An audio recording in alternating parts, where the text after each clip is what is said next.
Guts, a story by Saint Gut-Free. Inhale. Take in as much air as you can.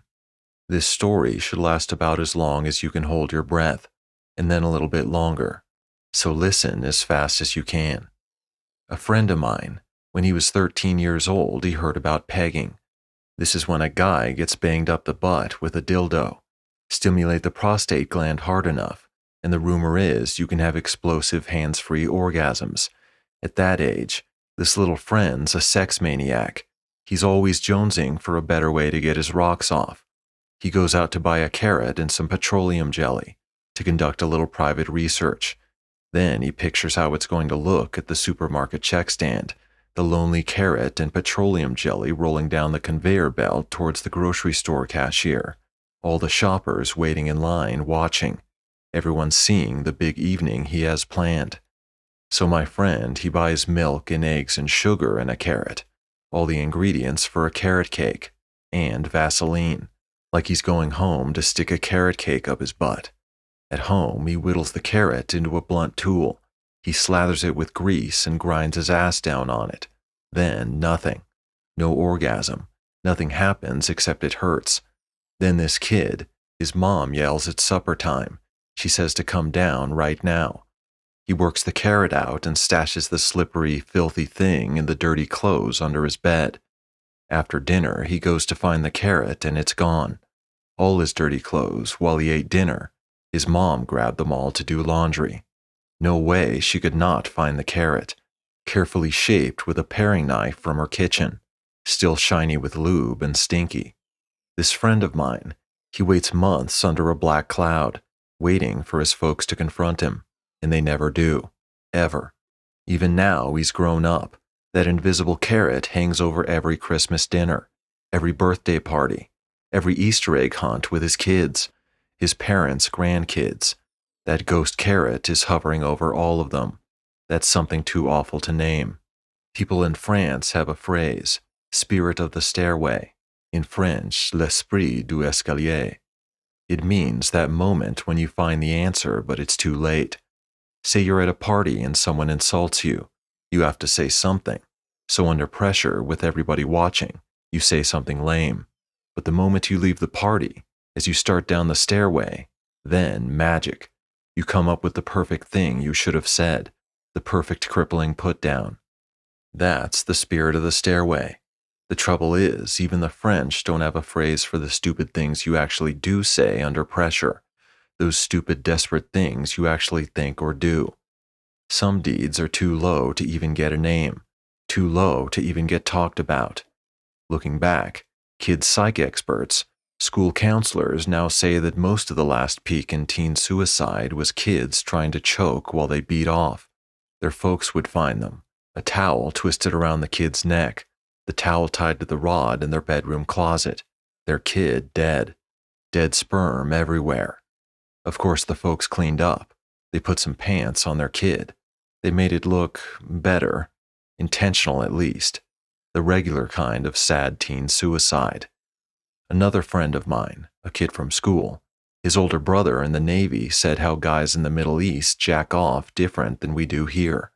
This brother was stationed in some camel country where the public market sells what could be fancy letter openers.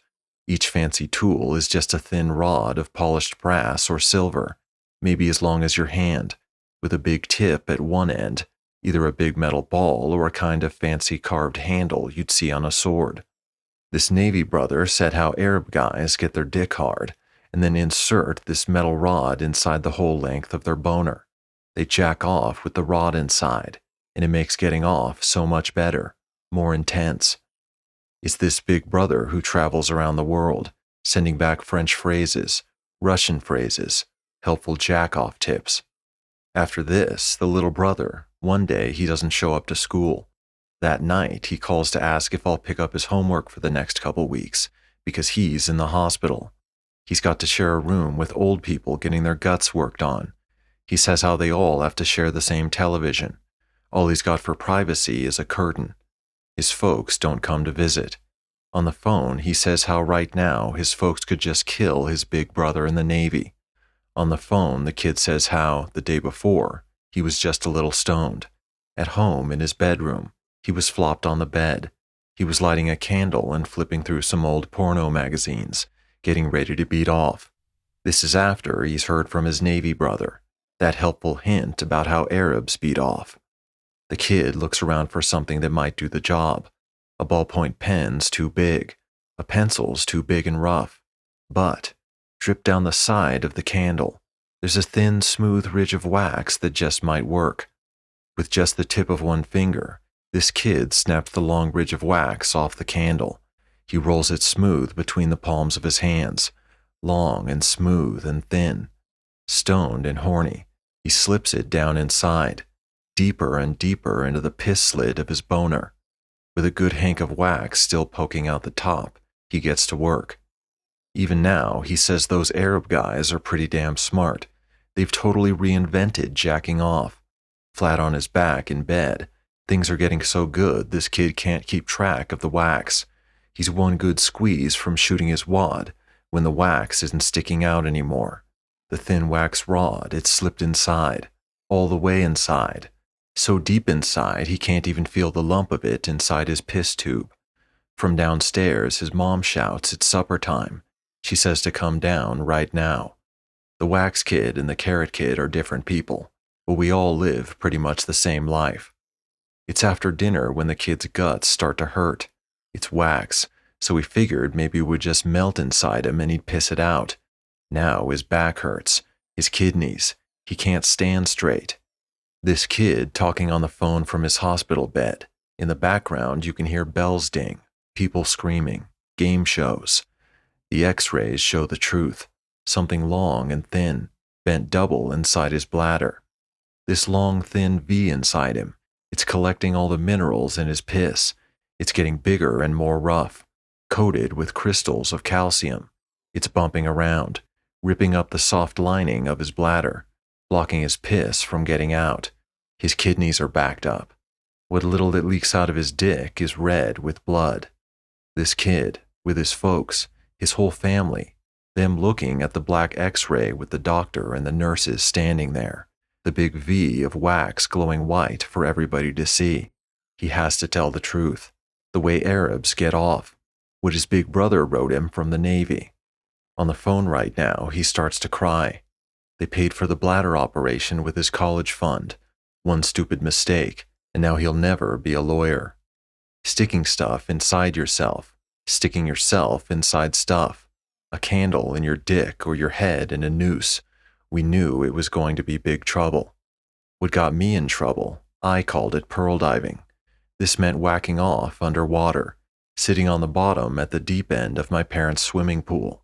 With one deep breath, I'd kick my way to the bottom and slip off my swim trunks. I'd sit down there for 2, 3, 4 minutes. Just from jacking off, I had huge lung capacity. If I had the house to myself, I'd do this all afternoon. After I'd finally pump out my stuff, my sperm, it would hang there in big, fat, milky gobs. After that was more diving, to catch it all, to collect it and wipe each handful in a towel. That's why I called it pearl diving. Even with chlorine, there was my sister to worry about, or Christ Almighty, my mom. That used to be my worst fear in the world. My teenage virgin sister, thinking she's just getting fat, then giving birth to a 2-headed retard baby. Both heads looking just like me the father and the uncle. In the end, it's never what you worry about that gets you. The best part of pearl diving was the inlet port for the swimming pool filter and circulation pump. The best part was getting naked and sitting on it. As the French would say, who doesn't like getting their butt sucked? Still, one minute you're just a kid getting off, and the next minute you'll never be a lawyer. One minute I'm sitting on the bottom of the pool, and the sky is wavy, light blue through 8 feet of water above my head. The world is silent except for the heartbeat in my ears. My yellow-striped swim trunks are looped around my neck for safekeeping, just in case a friend, a neighbor, anybody shows up to ask why I skipped football practice. The steady suck of the pool inlet hole is lapping at me, and I'm grinding my skinny white ass around on that feeling. One minute I've got enough air and my dick is in my hand. My folks are gone at their work and my sister's got ballet. Nobody's supposed to be home for hours. My hand brings me right to getting off, and I stop. I swim up to catch another big breath. I dive down and settle on the bottom. I do this again and again. This must be why girls want to sit on your face. The suction is like taking a dump that never ends. My dick is hard and getting my butt eaten out. I do not need air. My heartbeat in my ears. I stay under until bright stars of light start worming in around my eyes. My legs straight out, the back of each knee rubbed raw against the concrete bottom. My toes are turning blue. My toes and fingers wrinkled from being so long in the water. And then I let it happen. The big white gobs start spouting, the pearls. It's then I need some air. But when I go to kick off against the bottom, I can't. I can't get my feet under me. My ass is stuck. Emergency paramedics will tell you that every year about 150 people get stuck this way, sucked by a circulation pump. Get your long hair caught, or your ass, and you're going to drown. Every year, tons of people do. Most of them in Florida. People just don't talk about it. Not even French people talk about everything. Getting one knee up, getting one foot tucked under me. I get to half standing when I feel the tug against my butt. Getting my other foot under me. I kick off against the bottom. I'm kicking free, not touching the concrete, but not getting to the air either. Still kicking underwater, thrashing both arms. I may be halfway to the surface, but not going higher.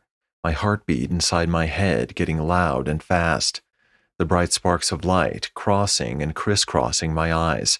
I turn and look back, but it doesn't make sense. This thick rope, some kind of snake, blue-white and braided with veins, has come up out of the pool drain and it's holding on to my butt. Some of the veins are leaking blood, red blood that looks black underwater and drifts away from little rips in the pale skin of the snake. The blood trails away, disappearing in the water, and inside the snake's thin blue-white skin, you can see lumps of some half-digested meal. That's the only way this makes sense. Some horrible sea monster, a sea serpent, something that's never seen the light of day. It's been hiding in the dark bottom of the pool drain, waiting to eat me. So I kick at the slippery, rubbery, knotted skin and veins of it, and more of it starts to pull out of the pool drain. It's maybe as long as my leg now, but still holding tight around my butthole. With another kick, I'm an inch closer to getting another breath. Still feeling the snake tug at my ass, I'm an inch closer to my escape. Knotted inside the snake, you can see corn and peanuts. You can see a long bright orange ball. It's the kind of horse pill vitamin my dad makes me take to help put on weight, to get a football scholarship, with extra iron and omega-3 fatty acids. It's seeing that vitamin pill that saves my life.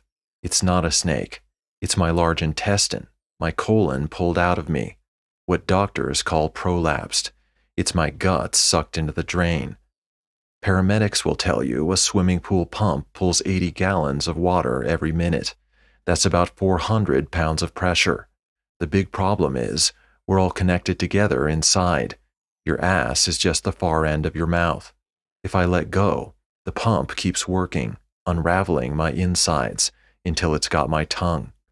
Imagine taking a 400-pound shit, and you can see how this might turn you inside out. What I can tell you is, your guts don't feel much pain, not the way your skin feels pain. The stuff you're digesting, doctors call it fecal matter. Higher up is chyme, pockets of a thin runny mess studded with corn and peanuts and round green peas. That's all this soup of blood and corn, shit and sperm and peanuts floating around me, even with my guts unraveling out my ass, me holding on to what's left.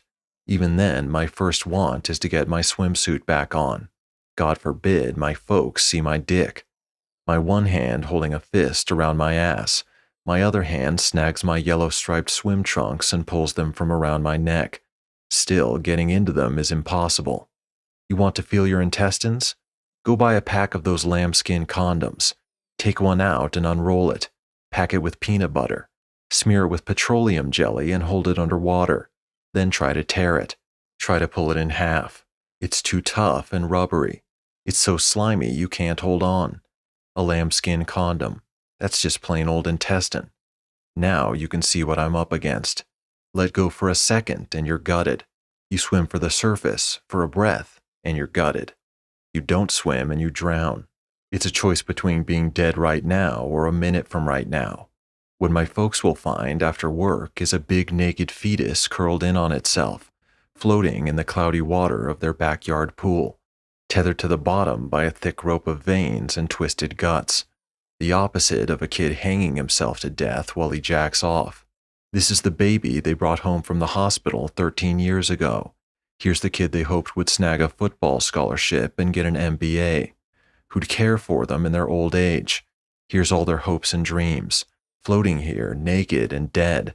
All around him, big milky pearls of wasted sperm. Either that, or my folks will find me wrapped in a bloody towel, collapsed halfway from the pool to the kitchen telephone, the ragged torn scrap of my guts still hanging out the leg of my yellow striped swim trunks. What even the French don't talk about. That big brother in the Navy, he taught us one other good phrase, a Russian phrase. The way we say, I need that like I need a hole in my head, the Russian people say, I need that like I need teeth in my asshole. Those stories you hear about how animals caught in a trap will chew off their leg. Well, any coyote will tell you a couple bites beats the hell out of being dead. Hell, even if you're Russian, someday you just might want those teeth. Otherwise, what you have to do is, you have to twist around. You hook one elbow behind your knee and pull that leg up to your face. You bite and snap at your own ass. You run out of air and you will chew through anything to get that next breath. It's not something you want to tell a girl on the first date, not if you expect a kiss goodnight. If I told you how it tasted, you would never, ever again eat calamari. It's hard to say what my parents were more disgusted by, how I'd got in trouble or how I'd saved myself. After the hospital, my mom said, "You didn't know what you were doing, honey. You were in shock." And she learned how to cook poached eggs. All those people grossed out are feeling sorry for me. I need that like I need teeth in my asshole. Nowadays, people always tell me I look too skinny. People at dinner parties get all quiet and pissed off when I don't eat the pot roast they cooked. Pot roast kills me. Baked ham. Anything that hangs around inside my guts for longer than a couple hours, it comes out still food. Home-cooked lima beans or chunk-light tuna fish. I'll stand up and find it still sitting there in the toilet. After you have a radical bowel resectioning, you don't digest meat so great. Most people, you have 5 feet of large intestine. I'm lucky to have my 6 inches. So I never got a football scholarship, never got an MBA.